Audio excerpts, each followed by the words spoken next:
Now come to our work again. How do we help students in this? To identify, to make a statement about it, and to be convincing about that. That's a very difficult word, convincing argument for research gap. The first question, how would you know that your supervisor has identified a gap in research, at least one gap? This question number 2 and number 3 are related. How do we know that the student have established a convincing argument? Most of the time, maybe the word we use have never been used.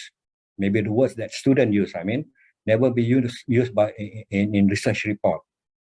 So that could be one of the main things.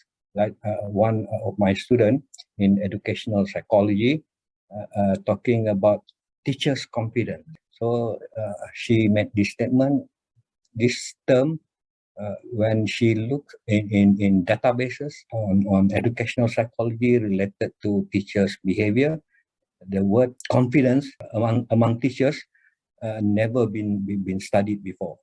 That is a lame or rather a half-baked argument. So how do we know that a convincing argument for the gap has been established by students? All right, it's possible with new things appearing on television and newspaper can widen the opportunity to identify research gap. But okay, it's quite important. I've been told that we cannot use arguments from non-academic literature, such as newspaper, in order to make a convincing argument about the gap. Can be a supporting argument, but not the one that really evidence-based kind of argument. Use gaps in the proposed study. Okay, this is quite interesting too. Sometimes students presented many gaps, but that gaps or the variables in the gaps are not being used in the research. In his proposal, there's nothing about addressing that gap. And the last one is related to all the answers that we have. So these are the 5 questions that we can play around with when trying to see whether or not the thesis is contributing something new, novelty, or making contribution to the field of study. All right. From my reading, there are many types of gaps. Methodological gaps or substantive gap. Of course, the value seems to be given higher weightage to substantive gaps.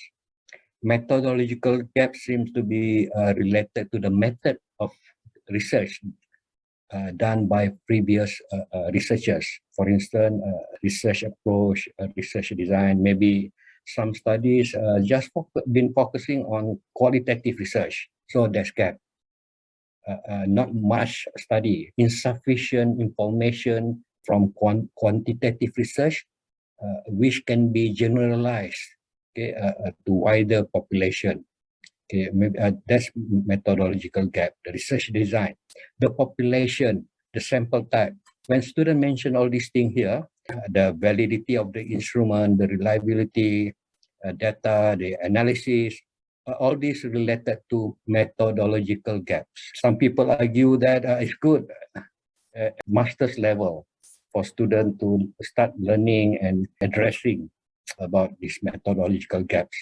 At a higher level, doctoral level, the substantive gaps, the theoretical gaps, the variables that students, that the previous research use, the interrelationship among the variables, even the findings, whether or not there are mixed signals in the finding. Even when the findings across research on this topic, positive impact of A on B, still when there's inconsistency in the strength of relationship, okay, that is considered as a substantive gap in the literature which justify the proposed research by our student.